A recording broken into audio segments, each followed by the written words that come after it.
अस्सलाम वालेकुम। आज के लेक्चर नंबर 14 के साथ में शाहिद हुसैन। बच्चों यहाँ पर अटेंडेंस की बिल्कुल कमी आ रही है, तो मैं आपको बार बार बता चुका हूँ, ठीक है। अब मैंने स्टेप ये लेना है, जो स्टूडेंट अटेंडेंस नहीं ले रहे हैं ना, उसका रोल नंबर निकाल के उसकी ग्रुप से उसको निकाला जाएगा, ठीक है जी। उसके बाद ये मेरी लास्ट वार्निंग तो नहीं, बस फर्स्ट वार्निंग है। उस कल एंड 2 दिन में वेट करूँगा, उसके बाद आपका भी यहाँ से फिल्ट्रेशन स्टार्ट हो जाएगी, ठीक है। मैं रिमूविंग स्टार्ट करूँगा। तो बच्चों आज का स्पीकिंग क्लास के चलने से पहले मैं आपको अनाउंसमेंट ये करता हूँ, डाउनलोड कभी लेक्चर ना करें, ऑनलाइन सुने, भले 2 बार सुने, 3 बार सुने। और हाँ, बात समझ में ना आए ना, तो आप मुझे 3 4 5 जितनी बार आप पूछना है तो पूछ सकते हैं, ठीक है जी।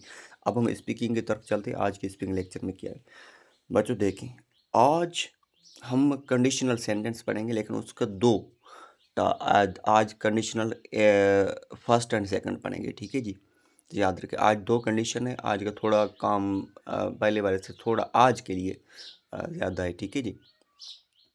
अ, तो फर्स्ट कंडीशनल ये एक होती है एक शर्त होता है, जैसे हम बोलते हैं ना, अगर मैं ये करता तो ये होता, ठीक है।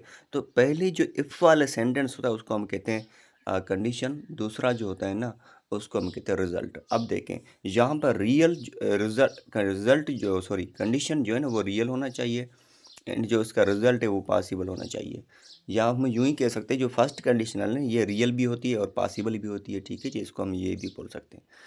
तो अब देखें, हमें पता कैसे चलेगा ये फर्स्ट कंडीशन सेकंड। अब याद रखें, फर्स्ट कंडीशन वो होती है जिसका इफ़ शर्त जो है ना, इफ़ वाला सेंटेंस ये प्रेजेंट में होना चाहिए, उसका जो रिजल्ट है ना वो फ्यूचर में होना चाहिए, विल में होना चाहिए।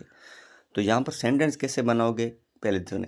इफ़, उसके बाद सब्जेक्ट लगा, उसके बाद प्रेजेंट का सेंटेंस वो लगा लें, ठीक है जी। उसके बाद कामा दें।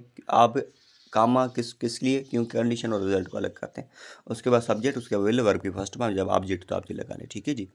अब देखें सेंटेंस कैसे आएंगे।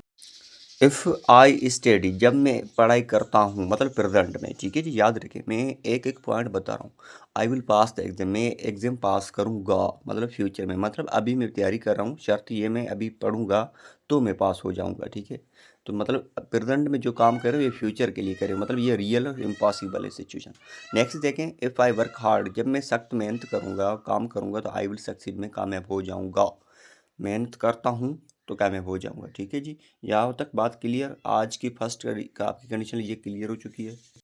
बट यहाँ पर देखिए यूजेज इसका, जब बात रियल और पॉसिबल फ्यूचर की हो तो हम उसके लिए फर्स्ट कंडीशन यूज़ करते हैं, जिसकी मैंने स्ट्रक्चर सेंटेंस आपको हर चीज़ बता चुका हूँ, ठीक है जी।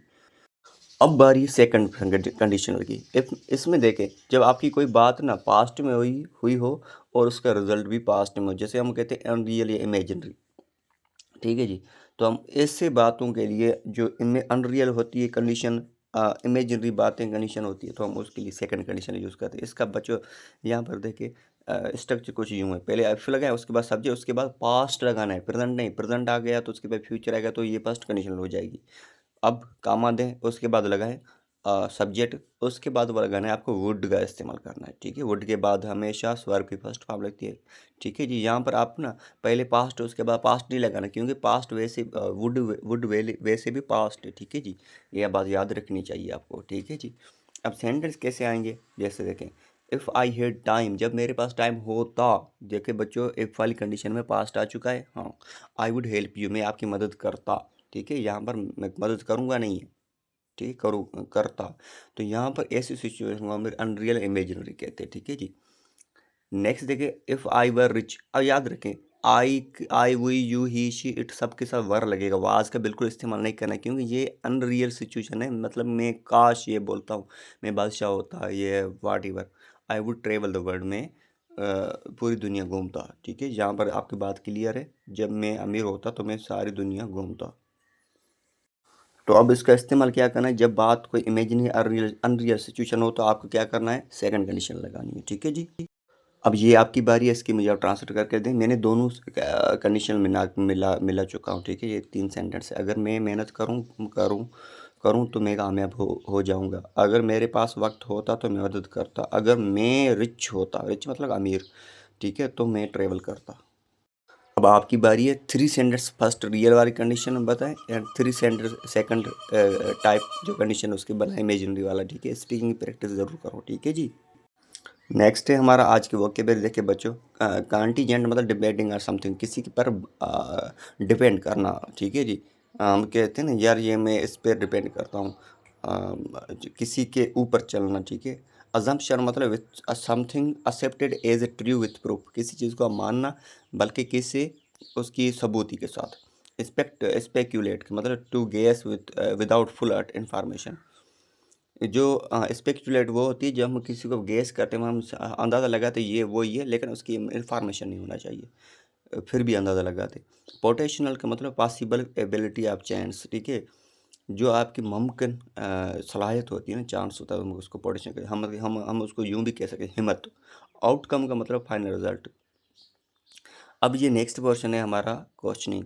What will you do if you, हाँ, यू पास योर एग्जाम। ये बहुत क्वेश्चन बिल्कुल अच्छे हैं, ठीक है, आप इसका आंसर दिया करें।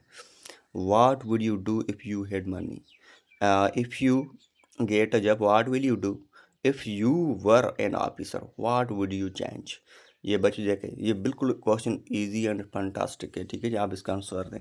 What will you do, what will happen if you don't work hard, ठीक है जी। यहाँ इसके क्वेश्चन दे। ये एक्टिविटी बहुत आज की एक्टिविटी में कहता हूँ बहुत बढ़िया है। अब इसकी मुझे आप उर्दू में सिंधी में ट्रांसलेट करके भेजते। If I study hard I will succeed, and if I had time I would help you, if I work daily I will improve, if I were rich I would support my family, if I try I will achieve my goals, ठीक है। जहाँ तक बच्चों आज का lecture हम complete करते हैं, वहाँ पे वाइंड अप करते हैं। अटेंडेंस नहीं लगाए तो लगा लें। बच्चों आज का जिन्होंने लेक्चर मिस किया ना, वो मतलब कि कुछ नहीं सीखा, ठीक है जी। आज मैंने एक लेक्चर में 2 कंडीशंस पढ़ाई, ठीक है। आज के लिए इतने काफ़ी है, यहाँ तक हम ब्रेक करते हैं। अटेंडेंस लगाएं। Thank you.